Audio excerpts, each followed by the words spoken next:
Hi, I'm Kaviraj from scoringtarget.com.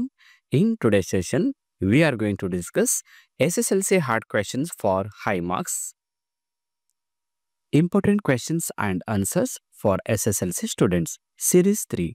ಆತ್ಮೀಯ ವಿದ್ಯಾರ್ಥಿಗಳ ಇವತ್ತಿನ ತರಗತಿಯಲ್ಲಿ ನಾವು SSLC ಪರೀಕ್ಷೆಯಲ್ಲಿ ಬರಬಹುದಾದ ಇಂಪಾರ್ಟೆಂಟ್ ಪ್ರಶ್ನೆ ಮತ್ತು ಉತ್ತರಗಳನ್ನ ಡಿಸ್ಕಸ್ ಮಾಡ್ತಾ ಇದ್ವಿ.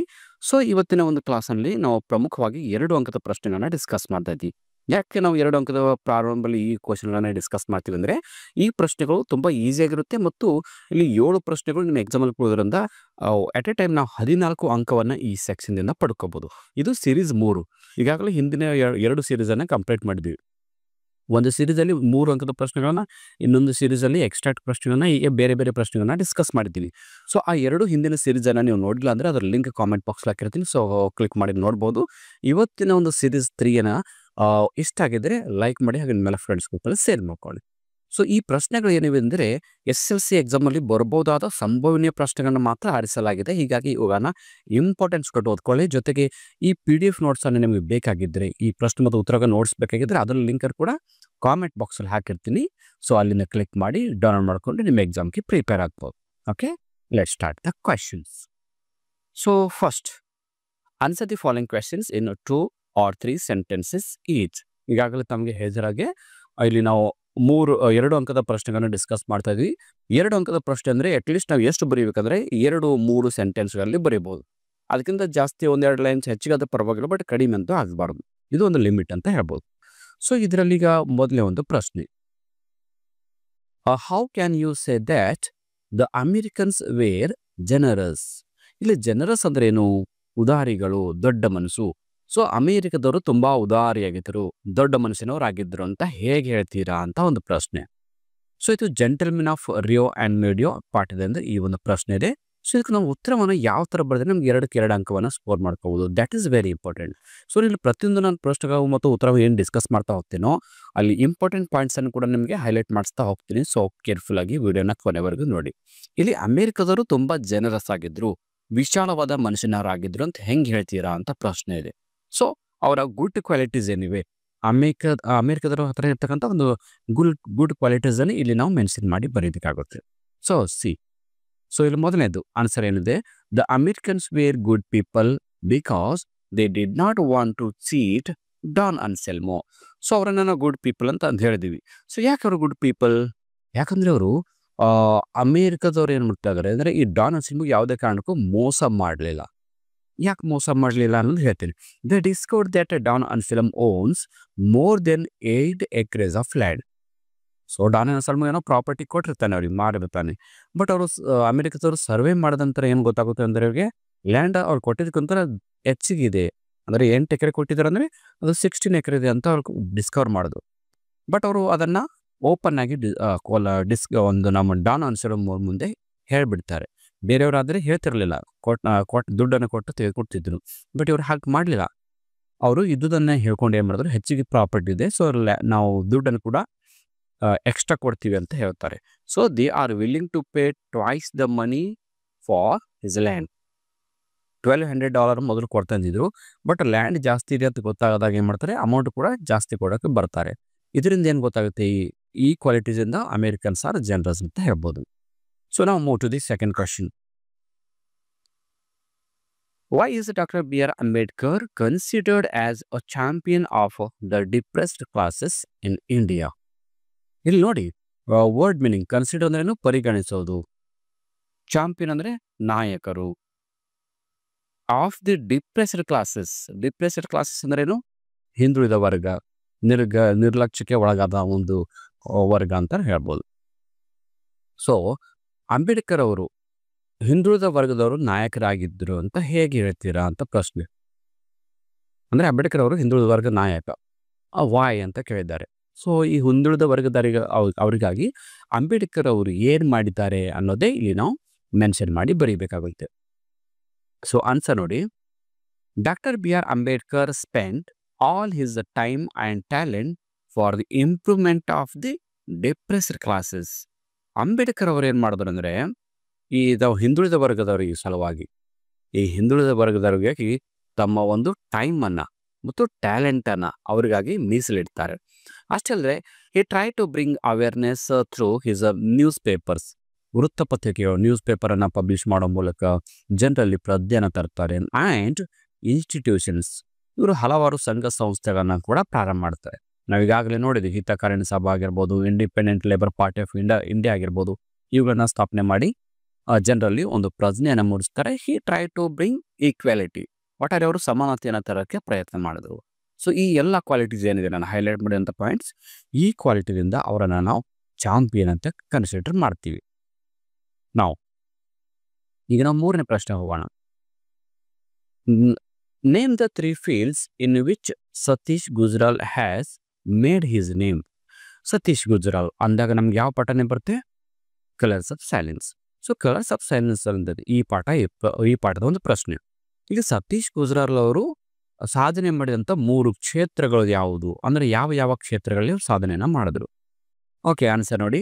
Satish came to be popularly known as Satish Gujral. He became the famous artist from India.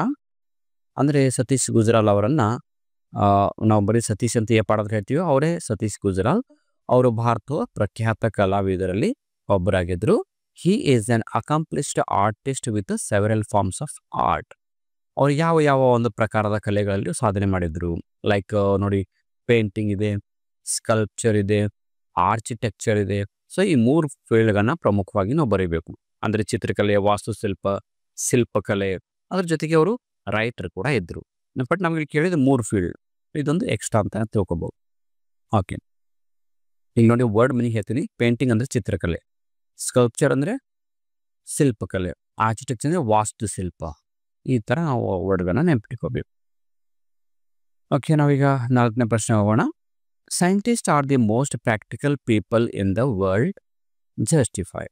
ವಿಜ್ಞಾನಿಗಳು ತುಂಬ ಒಂದು ಕಾರ್ಯಪ್ರವೃತ್ತ ವ್ಯಕ್ತಿಗಳು ಅಂತ ಹೇಗೆ ಹೇಳ್ತೀರಾ? ಪ್ರಾಕ್ಟಿಕಲ್ ಪೀಪಲ್ ಅಂದರೆ ಪ್ರಾಕ್ಟಿಕಲ್ ಆಗಿ ಅವ್ರು ಯೋಚನೆ ಮಾಡ್ತೀರಾ ಅಂತ ನೀವು ಹೇಗೆ ಹೇಳ್ತೀರಾ? ಅದನ್ನು ಸಮರ್ಥಿಸಿ ಬರೆಯಿರಿ ಅಂತ ಪ್ರಶ್ನೆ ಇದೆ. ಆನ್ಸರ್ ನೋಡೋಣ. ಇದು ಪಾಠ ಯಾವುದು ಅಂತ ಏನು ಗೊತ್ತಾಗಿದೆ ಅನ್ಕೋತೀನಿ. ಇದು science and hope of survival ಪಾಠದಿಂದ ಈ ಒಂದು ಪ್ರಶ್ನೆ. ಓಕೆ, ಆನ್ಸರ್ ನೋಡೋಣ. Scientist are the most practical people in the world. This could be seen in new technologies. So ಏನು ಬರೀಬೇಕು ಈ ಪ್ರಶ್ನೆ ಉತ್ತರ ಅಂದರೆ, ಅವರು ಏನು ಒಂದು ಕಂಡು ಹಿಡಿದ್ರು ವಿಜ್ಞಾನಿಗಳು, ಅವುಗಳನ್ನೇ ಬರೀಬೇಕಾಗುತ್ತೆ. ಈಗ ನ್ಯೂ ಟೆಕ್ನಾಲಜೀಸನ್ನು ಕಂಡುಹಿಡಿದ್ರು ಅಂದರೆ ಹೊಸ ಒಂದು ತಂತ್ರಜ್ಞಾನಗಳನ್ನು ಕಂಡುಹಿಡಿದ್ರು. New brands of industry from defence to entertainment. ಅಂದರೆ ರಕ್ಷಣಾ ಕ್ಷೇತ್ರದಿಂದ ಮನೋರಂಜನೆ ಕ್ಷೇತ್ರವರೆಗೆ ಹಲವಾರು ಸಾಧನೆಗಳನ್ನು ಮಾಡ್ತಾರೆ. The scientist invented antibiotics. Antibiotics ಅಂದರೆ ಜೀವ ನಿರೋಧಕಗಳನ್ನು ಕಂಡುಹಿಡಿತಾರೆ. ಎಲೆಕ್ಟ್ರಾನಿಕ್ಸ್ ಅಂದರೆ ತಂತ್ರಜ್ಞಾನ ಉಪಕರಣಗಳು, ಎಲೆಕ್ಟ್ರಿಕ್ ಉಪಕರಣಗಳು. ಬಯೋಟೆಕ್ನಾಲಜಿ, ಜೈವಿಕ ತಂತ್ರಜ್ಞಾನವನ್ನು ಕಂಡುಹಿಡಿದ್ರು. ಸಿಂಥೆಟಿಕ್ ಫೈಬರ್ಸ್, ಕೃತಕ ಸಂಶ್ಲೇಷಿತ ಪ್ಲಾಸ್ಟಿಕ್ಕನ್ನು ಕಂಡುಹಿಡಿದ್ರು. ದ ಗ್ರೀನ್ ರೆವಲ್ಯೂಷನ್, ಹಸಿರು ಕ್ರಾಂತಿಯನ್ನು ಮಾಡಿದ್ರು. ಆ್ಯಂಡ್ ಜೆನೆಟಿಕ್ ಫೋರ್ಸೆನಿಕ್ ಡಯಾಗ್ನೋಸಿಸ್ ಅಂದರೆ ಅಪರಾಧ ಒಂದು ಪತ್ತೆ ಹಚ್ಚತಕ್ಕಂಥ ಒಂದು ತಂತ್ರಜ್ಞಾನವ. ಈ ಎಲ್ಲ ಕ್ಷೇತ್ರಗಳನ್ನು ಕಂಡುಹಿಡಿದ್ರು. ಇವುಗಳನ್ನೆಲ್ಲ ಕಂಡುಹಿಡಿದ ಸಲುವಾಗಿ ಅವರನ್ನು ನಾವು ಪ್ರಾಕ್ಟಿಕಲ್ ಪೀಪಲ್ ಅಂತ ಹೇಳ್ತೀವಿ. ನೋಡಿಲ್ಲ, ಸಾಕಷ್ಟು ಕೊಟ್ಟಿದ್ದೀವಿ, ನೀವು ಇಷ್ಟೆಲ್ಲ ಬರೀಬೇಕಂತೆಲ್ಲ ಇದರಲ್ಲಿ ಅಟ್ಲೀಸ್ಟ್ ಒಂದು 3 ಆದರೂ ಬರೀಬೇಕು. ಅಂದರೆ ಏನೇನು ಕಂಡುಹಿಡಿದ್ರು? ಹೊಸ ಹೊಸ ಟೆಕ್ನಾಲಜಿ ಕಂಡುಹಿಡಿದ್ರು, ಆಂಟಿಬಯೋಟಿಕ್ಸ್ ಕಂಡುಹಿಡಿದ್ರು, ಎಲೆಕ್ಟ್ರಾನಿಕ್ಸ್ ಕಂಡುಹಿಡಿದ್ರು, ಬಯೋಟೆಕ್ನಾಲಜೀಸ್ ಕಂಡುಹಿಡಿದ್ರು. ಸೊ ನೀವು ಇಷ್ಟೊಂದು 3-4 ಪಾಯಿಂಟ್ಸ್ ಕೂಡ ಬರೀಬೋದು. ಯಾಕಂದರೆ 2 ಅಂಕದ ಪ್ರಶ್ನೆ ಇರುತ್ತೆ, ಇಷ್ಟು ನಾವು ಬರೀಬೇಕಂತ ಇನ್ನೂ ಇಲ್ಲ. ಬಟ್ ನಾನು ಎಕ್ಸ್ಟ್ರಾ ಯಾಕೆ ಕೊಟ್ಟಿದ್ದೆ, ನೀವು ಅಟ್ಲೀಸ್ಟ್ ಇಷ್ಟು ಓದ್ಕೊಂಡ್ರೆ ಕೆಲವು ಪಾಯಿಂಟ್ ಮರ್ತು ಹೋದರೂ ಕೂಡ ಇವುಗಳನ್ನು ನೀವು ಬರೀಬೋದು ಅನ್ನೋ ಉದ್ದೇಶದಿಂದ. ಓಕೆ, ಈ ಪ್ರಶ್ನೆ ಅರ್ಥ ಆಗಿದೆ ಅನ್ಕೋತೀನಿ. ನಾವೀಗ ಮುಂದಿನ ಪ್ರಶ್ನೆ ಹೋಗೋಣ. Question number 5. Why does Norman Nicholson feel that he is in prison in space? In prison ಅಂದರೆ ಬಂಧನದಲ್ಲಿ ಇರ ಹಾಗೆ, ಬಂಧನ ಅಥವಾ ಅರೆಸ್ಟ್. ಇನ್ ಸ್ಪೇಸ್ ಅಂದರೆ ಬಾಹ್ಯಾಕಾಶದಲ್ಲಿ. ಸೊ ಈ ಕವಿ ನಾರ್ಮನ್ ನಿಕೋಲ್ಸನ್ ಅವರಿಗೆ ಬಾಹ್ಯಾಕಾಶದಲ್ಲಿ ಬಂಧನದಲ್ಲಿ ಇದ್ದ ಹಾಗೆ ಆಯಿತು, ಒಂದು ರೀತಿ ಜೈಲಲ್ಲಿ ಇದ್ದಂಗೆ ಅನುಭವ ಆಯಿತು. ಯಾಕಾಯಿತು ಅಂತ ಪ್ರಶ್ನೆ ಇದೆ. ಸೊ ಇದು science and hope of survival part after outer space tomorrow morning, ಈ ಒಂದು ಕವನದಿಂದ ಈ ಒಂದು ಪ್ರಶ್ನೆ ಇದೆ. ಸೊ ಪೋಯಮ್ನ ಈ ಒಂದು ಆನ್ಸರ್ ನೋಡ್ಕೊಂಬರೋಣ. Answer: Norman Nicholson would be completely isolated from the world. So ಬಾಹ್ಯಾಕಾಶಕ್ಕೆ ಹೋದ್ಮೇಲೆ ಕಂಪ್ಲೀಟಾಗಿ ಏನಾಗುತ್ತೆ? ಐಸೋಲೇಷನ್, ಒಂದು ಅಂತರ ಆಗುತ್ತೆ. No one would visit him. ಬಾಹ್ಯಾಕಾಶಕ್ಕೆ ಹೋದ್ಮೇಲೆ ಅಲ್ಲಿ ನಮಗೆ ಭೇಟಿ ಆಗೋರು ಯಾರೂ ಇರೋದಿಲ್ಲ. ಆಮೇಲೆ he won't have any friend nearby. ಅಲ್ಲಿ ಯಾರು ಭೇಟಿ ಆಗೋಕ್ಕೆ ಫ್ರೆಂಡ್ಸ್ ಕೂಡ ಇರೋದಿಲ್ಲ. He wouldn't write or receive any letter, ಅಲ್ಲಿ ಯಾವುದೇ ಲೆಟರ್ಗಳು ಬರೆಯತಕ್ಕಂಥ ಒಂದು ಕೆಲಸಗಳು ಇರೋದಿಲ್ಲ. It would be as if he were a prisoner alone and without contact with others. ಅಲ್ಲಿ ಭೇಟಿಯಾಗಕ್ಕೆ ಯಾರೂ ಇರೋದಿಲ್ಲ, ಸೊ ಯಾರು ಕೂಡ ಬರೋದಿಲ್ಲ ಹೋಗೋದಿಲ್ಲ. ಹೀಗಾಗಿ ಅಲ್ಲಿ ಒಂದು ರೀತಿ ಬಂಧನದಲ್ಲಿ, ಜೈಲಲ್ಲಿ ಇದ್ದ ಹಾಗೆ ಒಂದು ಅನುಭವ ಕವಿಗಾಗುತ್ತೆ. ನೆಕ್ಸ್ಟ್ ಒಂದು 6ನೇ ಪ್ರಶ್ನೆ ನೋಡೋಣ. Why do you think is the writer what do you think is the writer of the incident trying to impress upon the reader? So ಇದು ಒಂದು ಪಾಠ ಯಾವುದಂದ್ರೆ ಸಪ್ಲಿಮೆಂಟ್ರಿ. ನಾರಾಯಣಪುರ್ ಇನ್ಸಿಡೆಂಟ್ ಪಾಠದ ಲೇಖಕರು ನಿಮ್ಮ ಮೇಲೆ ಯಾವ ಒಂದು ಪ್ರಭಾವವನ್ನು ಬೀರ್ತಾ ಇದ್ದಾರೆ ಅಂದ್ರೆ ನಮ್ಗೆ ಈ ಪ್ರಶ್ನೆ ಡಿಫ್ರೆಂಟ್ ಆಗಿ ಕೂಡ ಕೇಳ್ಬೋದು. ನಾರಾಯಣಪುರ್ ಇನ್ಸಿಡೆಂಟ್ ಪಾಠದಿಂದ ನೀವೇನು ಕಲ್ತ್ಕೊಂಡ್ರಿ, or what is the message of the Narayanpur incident lesson ಅಂತ ಕೇಳ್ಬೋದು. ಇಲ್ಲಿ ಕೇಳಿದೇನು, ನಾರಾಯಣಪುರ್ ಇನ್ಸಿಡೆಂಟ್ ಪಾಠದ ಲೇಖಕಿ ಈ ಪಾಠದ ಮೂಲಕ ನಿಮ್ಮ ಮೇಲೆ ಯಾವ ಪ್ರಭಾವವನ್ನು ಏನು ಕಲಿಸಕ್ಕೆ ಹೋಗ್ತಾ ಇದ್ದಾರೆ ಅಂತ ಕೇಳಿದ್ದಾರೆ. So answer, people wanted to fight against the British and get freedom. ಅಂದ್ರೆ ಏನು ಗೊತ್ತಾಗುತ್ತೆ ಅಂದರೆ ನಮಗೆ ನಮ್ಮ ದೇಶಕ್ಕೆ ಸ್ವಾತಂತ್ರ್ಯ ಸಲುವಾಗಿ ಬ್ರಿಟಿಷರ ವಿರುದ್ಧ ಜನ ಒಂದು ಹೋರಾಟ ಮಾಡೋಕ್ಕೆ ಬಯಸ್ತಾ ಇದ್ರು. Some Indians were working for the British. ಇನ್ನು ಎಷ್ಟೋ ಭಾರತೀಯರು ಬ್ರಿಟಿಷರ ಜೊತೆ, ಬ್ರಿಟಿಷರ ಒಂದು ಅಡಿಯಲ್ಲಿ ಕೆಲಸಗಳನ್ನ ಮಾಡ್ತಾಯಿದ್ರು, ಜಾಬನ್ನು ಮಾಡ್ತಿದ್ರು. But they were waiting for them to quit India. ಅವ್ರ ಜೊತೆ ಕೆಲಸ ಮಾಡ್ತಿದ್ರು ಕೂಡ ಇವರನ್ನು ಹೇಗಾದ್ರೂ ಮಾಡಿ ನಮ್ಮ ದೇಶ ಬಿಟ್ಟು ಓಡಿಸ್ಬೇಕಂತ ಪ್ರತಿಯೊಬ್ಬರು ಕೂಡ ವೇಟ್ ಮಾಡ್ತಾ ಇದ್ರು. These people helped the freedom fighters secretly. So ಈ ಥರ ಬ್ರಿಟಿಷರ ಜೊತೆ ಇದ್ದರೂ ಕೂಡ ಸ್ವಾತಂತ್ರ್ಯ ಹೋರಾಟಗಾರರಿಗೆ ಒಳಗೊಳಗೆ ಹೆಲ್ಪ್ ಮಾಡ್ತಾ ಇದ್ರು ಅನ್ನೋದನ್ನ ಇಲ್ಲಿ ನಾವು ಕಲ್ತ್ಕೋತೀವಿ. ಓಕೆ, ನೆಕ್ಸ್ಟ್ 7ನೇ ಪ್ರಶ್ನೆ. What factors encouraged Dorma to take up a basic mountaineering course? So ಇಲ್ಲಿ ಬರ್ತಕ್ಕಂಥ ಇಂಪಾರ್ಟೆಂಟ್ ವರ್ಡ್ಸ್ ಯಾವುದು? ಫ್ಯಾಕ್ಟರ್ಸ್ ಅಂದರೆ ಅಂಶಗಳು, ಎನ್ಕರೇಜ್ ಅಂದರೆ ಪ್ರೋತ್ಸಾಹಿಸೋದು, ಟೇಕಪ್ ಅಂದರೆ ತೆಗೆದುಕೊಳ್ಳೋದು, ಬೇಸಿಕ್ ಮೂಲಭೂತ, ಮೌಂಟೇನರಿಂಗ್ ಕೋರ್ಸ್ ಅಂದರೆ ಪರ್ವತಾರೋಹಣ ತರಬೇತಿ. ಈಗ ನಾನು ಪ್ರಶ್ನೆಯನ್ನು ಕನ್ನಡದಲ್ಲಿ ಹೇಳ್ತೀನಿ. ಡಿಕ್ಕಿ ಡೋಲಮಾ ಅವರು ಈ ಮೌಂಟ್ ಎವರೆಸ್ಟ್ ಇರ್ತಕ್ಕಂಥ ಒಂದು ತರಬೇತಿಯನ್ನು ಪಡ್ಕೋತಾರೆ. ಆ ತರಬೇತಿ ಪಡ್ಕೊಳ್ಳೋಕ್ಕೆ ಯಾವ ಅಂಶಗಳು ಕಾರಣ? ಅದು ಅಂದರೆ ಬೇಸಿಕ್ ಮೌಂಟೇನಿಂಗ್ ಕೋರ್ಸನ್ನು ತರಬೇತಿ ಪಡ್ಕೋತಾರಲ್ಲ ಕ್ಲಾಸಿಗೆ ಹೋಗಿ, ಅದು ಕಲ್ತ್ಕೋಬೇಕಂತ ಅವ್ರಿಗೆ ಯಾವ ಮೋಟಿವೇಶನ್ ಆಗಿರೋಂಥ ಪಾಯಿಂಟ್ಸ್ ಯಾವುದು, ಯಾವ ಅಂಶಗಳು ಅವರನ್ನು ಆ ಪ್ರೋತ್ಸಾಹ ಕೊಟ್ಟು ಅಂತ ಪ್ರಶ್ನೆ ಇದೆ. ಸೊ ಇದು on top of the world ಅಂತಕ್ಕಂಥ ಸಪ್ಲಿಮೆಂಟರಿ ರೀಡಿಂಗ್ ಪಾಠದಲ್ಲಿ ಈ ಒಂದು ಪ್ರಶ್ನೆ ಇದೆ. So answer, Dolma came to know that a mountaineering institute was set up at Manali. So Dolma ಅವರಿಗೆ ಗೊತ್ತಾಗುತ್ತೆ ಮನಾಲಿಯಲ್ಲಿ ಒಂದು ತರಬೇತಿ ಸಂಸ್ಥೆಯನ್ನು ಸ್ಥಾಪನೆ ಆಗಿದೆ. ಇವ್ರು ಏನು ತರಬೇತಿ ಕೊಡ್ತಾರೆ?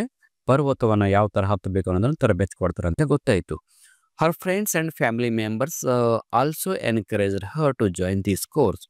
ಇನ್ನವರು ಫ್ರೆಂಡ್ಸ್ ಆಗಿರ್ಬೋದು, ಕುಟುಂಬದ ಸದಸ್ಯರು ಕೂಡ ಅವಳಿಗೆ ಪ್ರೋತ್ಸಾಹ ಕೊಡ್ತಾರೆ. ಒಟ್ಟಲ್ಲಿ 3 ಪಾಯಿಂಟ್ಸ್ ಅವಳಿಗೆ ಈ ಬೇಸಿಕ್ ಮೌಂಟೇನಿಂಗ್ ಕೋರ್ಸ್ ತರಬೇತಿಯನ್ನು ಪಡ್ಕೊಳ್ಳೋಕ್ಕೆ ಹೆಲ್ಪ್ ಆಯಿತು.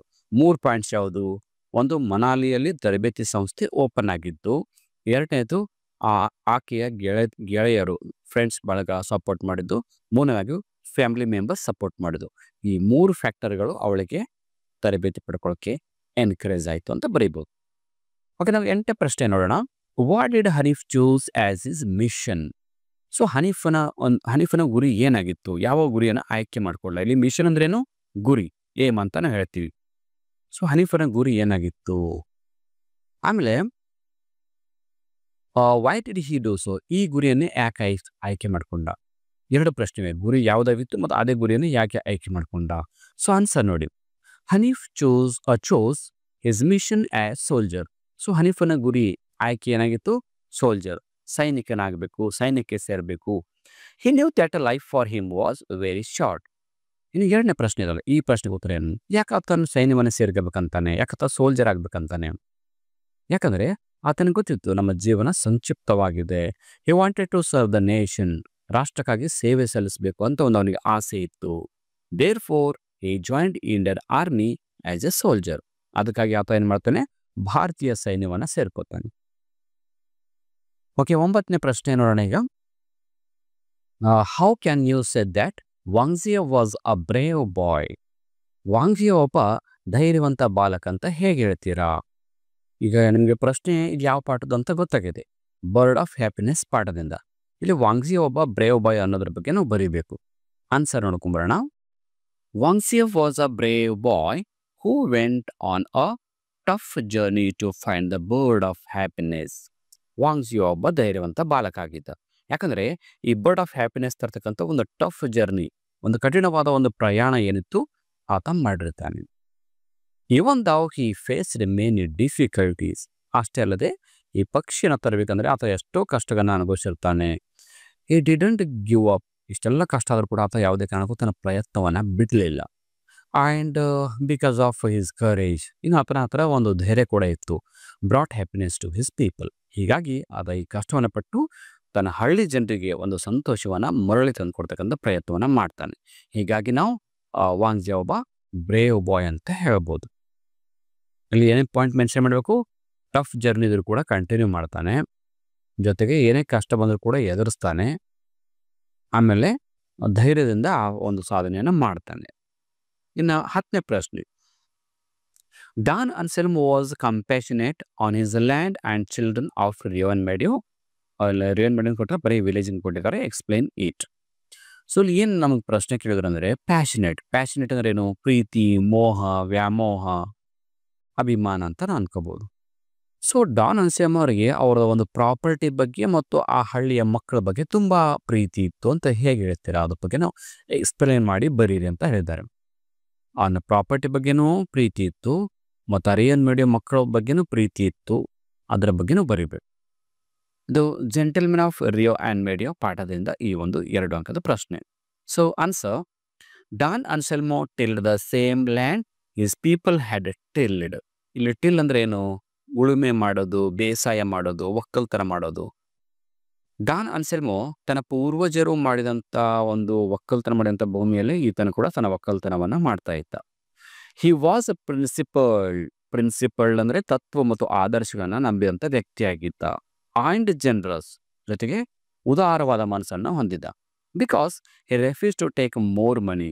ಯಾಕೆ ನಾವು ಆತನನ್ನ ಒಂದು ಪ್ರಿನ್ಸಿಪಲ್ಡ್ ವ್ಯಕ್ತಿ, ಒಂದು ಜನರಸ್ ಅಂತ ಕರಿತೀವಿ ಅಂದರೆ ಆತನಿಗೆ ಜಾಸ್ತಿ ದುಡ್ಡು ಅಮೆರಿಕದವ್ರು ಕೊಡಕ್ಕೆ ಬಂದರೂ ಕೂಡ ತಗೊಳ್ಳಿಲ್ಲ. He was fond of children. ಇನ್ನು ಮಕ್ಕಳ ಬಗ್ಗೆ ಅವನಿಗೆ ಫಾಂಡ್ ಇತ್ತು. ಫಾಂಡ್ ಅಂದ್ರೆ ಇಷ್ಟ, ಪ್ರೀತಿ ಇತ್ತು. Because he planted a tree when ever a child was Born. ಆ ಹಳ್ಳಿಯಲ್ಲಿ ಯಾವುದೇ ಒಂದು ಓಣಿಯಲ್ಲಿ, ಯಾವುದೇ ಮನೆಯೋ ಒಂದು ಮಗು ಹುಟ್ಟಿದ್ರು ಕೂಡ ತನ್ನ ಒಂದು ಪ್ರಾಪರ್ಟಿಯಲ್ಲಿ, ತನ್ನ ಒಂದು ಹೊಲದಲ್ಲಿ ಆ ಮಗುವಿನ ಹೆಸರು ಮೇಲೆ ಒಂದು ಗಿಡವನ್ನು ನೆಡ್ತಾ ಇದ್ದ. ಸೊ ಈ 2 ಪಾಯಿಂಟ್ಸನ್ನು ನೋಡಿದಾಗ ನಮಗೇನು ಗೊತ್ತಾಗುತ್ತೆ? ಡಾನ್ ಅನ್ಸೆಲ್ಮ್ಗೆ ಆತನ ಪ್ರಾಪರ್ಟಿ ಬಗ್ಗೆ ಮತ್ತು ಮಕ್ಕಳ ಬಗ್ಗೆ ಕಂಪ್ಯಾಷನ್ ಇತ್ತು, ಮೋಹ ಇತ್ತು ಅಂತ ಗೊತ್ತಾಗುತ್ತೆ. ಸೊ ಇಷ್ಟು ಇಂಪಾರ್ಟೆಂಟ್ ಪ್ರಶ್ನೆಗಳು. ಈಗಾಗಲೇ SSLC ವಿದ್ಯಾರ್ಥಿಗಾಗಿ ನಾವು ಪಾಸಿಂಗ್ ಪ್ಯಾಕೇಜ್, ಸ್ಕೋರಿಂಗ್ ಪ್ಯಾಕೇಜ್, ಎಲ್ಲ ಜಿಲ್ಲೆಗಳ ಒಂದು preparatory exam, state level preparatory exam, practice question ಪೇಪರ್ಗಳನ್ನ ವಿತ್ ಕೀ ಆನ್ಸರ್ ಸಾಲ್ವ್ ಮಾಡಿದ್ವಿ. ಇದೆಲ್ಲ ಮಾಧ್ಯಮಗಳು ಮತ್ತು ಎಲ್ಲ ಒಂದು ಸಬ್ಜೆಕ್ಟ್ಗಳ ವಿಷಯಕ್ಕೆ ಸಂಬಂಧಪಟ್ಟಂತೆ. ಸೊ ಆ ಪ್ರಶ್ನೆ ಪತ್ರಿಕೆಗಳು, ಪಾಸಿಂಗ್ ಪ್ಯಾಕೇಜನ್ನು ಡೌನ್ಲೋಡ್ ಮಾಡ್ಕೋಬೇಕಂದ್ರೆ ಅದರ ಲಿಂಕ್ ಕಾಮೆಂಟ್ ಬಾಕ್ಸ್ ಇರುತ್ತೆ. ಜೊತೆಗೆ ಇವತ್ತು ಡಿಸ್ಕಸ್ ಮಾಡಿದಂಥ ಈ 10 ಪ್ರಶ್ನೆಗಳು ಇಂಪಾರ್ಟೆಂಟ್ ಪ್ರಶ್ನೆಗಳು, ಇದರ ಲಿಂಕ್ ಕೂಡ ಕಾಮೆಂಟ್ ಬಾಕ್ಸ್ ಇರುತ್ತೆ. ಸೊ ಕ್ಲಿಕ್ ಮಾಡಿ ಡೌನ್ಲೋಡ್ ಮಾಡ್ಕೊಳ್ಳಿ. ಜೊತೆಗೆ ಈ ವಿಡಿಯೋನ ಎಲ್ಲ ಫ್ರೆಂಡ್ಸ್ ಗ್ರೂಪಲ್ಲಿ ಶೇರ್ ಮಾಡೋಣ ಅಂತ ಹೇಳ್ತಾ ಇವತ್ತಿನ ಕ್ಲಾಸನ್ನು ಇಲ್ಲಿಗೆ ಮುಗಿಸ್ತಾ ಇದ್ದೀನಿ. So thank you all for watching the video. If you like the video, subscribe to our channel to get more videos. Thank you all.